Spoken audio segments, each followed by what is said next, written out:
मुबारक हो, बेटी हुई है। नर्स ने कमरे से बाहर निकलते ही कहा। साजिद का दिल डूब गया। वो ऊपर से खुश दिखने की कोशिश कर रहा था, मगर उसके अंदर जैसे अंधेरा छा गया था। ये तीसरी बेटी थी। उसे बेटे की बहुत तमन्ना थी। दिल ही दिल में वो सोच रहा था, खास एक बेटा होता तो कम से कम बुढ़ापा तो सुकून से गुजर जाता। वो रो रो कर दुआएं मांगता कि उसके यहाँ अब कोई बेटा पैदा हो। कभी कभी नेक आदमी से मिलता तो उसे भी इसी दुआ के लिए कहता। आखिर अल्लाह ने उसकी सुन ही ली। 2 साल बाद उसके यहाँ चांद सा बेटा पैदा हुआ, जिसका नाम उसने जमाल रखा। उसकी खुशी का कोई ठिकाना ना था। सारी दुनिया जैसे उसके लिए रंगीन हो गई थी। वो एक मिडिल क्लास से आता था, लेकिन फिर भी उसने अपनी हैसियत के हिसाब से खूब खुशी मनाई। लोगों में मिठाइयाँ बांटी। वक्त गुजरता गया। अपनी बेटियों और जमाल के मामले में हर बात में साजिद ना इंसाफी से काम लेता। बेटियों को उसने बहुत कम पढ़ाया लिखाया, लेकिन उसने बेटे का बहुत ही अच्छे स्कूल में एडमिशन कराया और उसे बहुत पढ़ाया लिखाया। बुढ़ापे का सहारा जो बनता, उसे बेटियां बस एक आम जिंदगी गुजारती रही, लेकिन वो जमाल का काफी ख्याल रखता और उसे बहुत प्यार करता। लड़कियां बहुत समझदार थी। ऐसा नहीं था कि उन्हें मालूम ही ना हो कि ये सब क्या है, लेकिन उन्हें अपने मम्मी पापा और भाई से बहुत प्यार था। लाड प्यार ने जमाल को बिगाड़ कर रख दिया था। वो बाप के साथ भी अक्सर उखड़ा उखड़ा सा हो जाता था, लेकिन साजिद नज़रअंदाज कर रहा कि बच्चा है। वक्त गुजरता गया और साजिद के सारे बच्चे बड़े हो गए। बेटियों की उसने शादी कर दी और वो अपने अपने घर चली गई। सबसे आखिर में उसने जमाल की शादी की। चुन कर चांद जैसी बहू लाया। बेटियां पहले ही अपने घरों से सुधार चुकी थी और अपने अपने घरों में खुश थी। अब साजिद बुढ़ा हो गया था, या फिर हालात ने उसे वक्त से पहले बुढ़ा कर दिया था। उसका बेटा जमाल अब एक बहुत ही बड़ी कंपनी में इंजीनियर था और उसकी बहुत ही अच्छी सैलरी थी। साजिद को अब वो मकसद पूरा होता हुआ नजर आ रहा था, जिसके लिए वो बेटे की दुआएं मांगता था। साजिद को अब एक साथ कई बीमारियों ने घेर लिया था। अब उसे अक्सर अलग अलग डॉक्टरों के पास चक्कर लगाने पड़ते थे, जो उसके अकेले की बस की बात नहीं थी। तो वो अपने बेटे जमाल पर ही निर्भर रहता था, लेकिन उसे अक्सर ऐसा लगता था कि जमाल को इस तरह उसके साथ बंधे रहना अच्छा नहीं लगता है।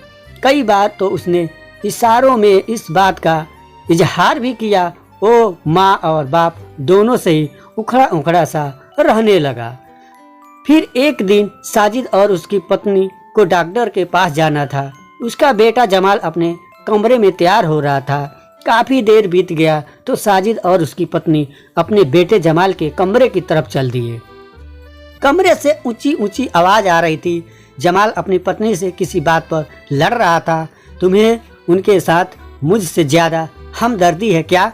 उसकी पत्नी ने आहिस्ता से कहा। जमाल, वो बूढ़े हैं, ऐसे वक्त में तो उनकी औलाद ही सहारा बनती है।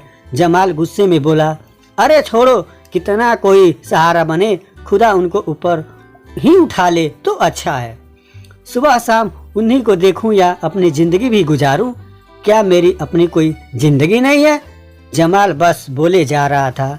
बेटे की ये बातें सुनकर साजिद के कान सुन हो गए। दिमाग में अंधेरा छा गया। इससे आगे जैसे ही उसे कुछ सुनाई ही ना दिया।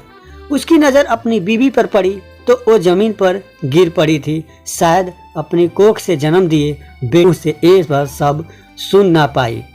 साजिद ने जोर की चीख मारी और अपनी पत्नी को पुकारा। हॉस्पिटल ले जाया गया, लेकिन इसके बाद वो उठ ना सकी।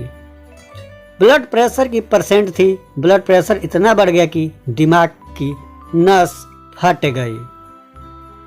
साजिद की दुनिया ही अंधेरा हो गई। बेटियों की शादी के बाद बस एक वही तो ही थी जो उसका बहुत ख्याल रखती थी। उसके इस दुनिया से चले जाने के बाद अब उसने अपने बेटे जमाल को घर से निकाल दिया। जब बेटे का आसरा खत्म हुआ तो खुद ही उसके अंदर हिम्मत आ गई। अब वो खुद ही हिम्मत करके जहाँ जाना होता था चला जाता था। अब वो अपने बेटे की शक्ल देखने के लिए भी तैयार नहीं था। बेटियों से बाप की तकलीफ देखी नहीं जाती थी।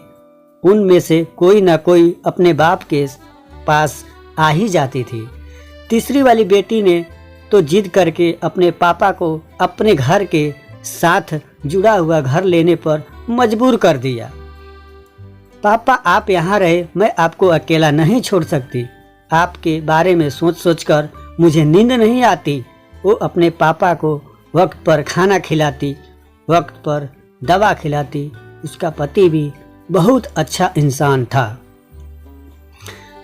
वो उसके पिता को डॉक्टर के पास भी ले जाता। रात को वो अपने पापा का पैर भी दबाती और सर की मालिश भी करती। एक दिन अपने पापा को दवा खिलाते हुए उसने देखा कि उसके पापा की आंखों में आंसू बह रहे थे। पापा, क्या माँ की याद आ रही है?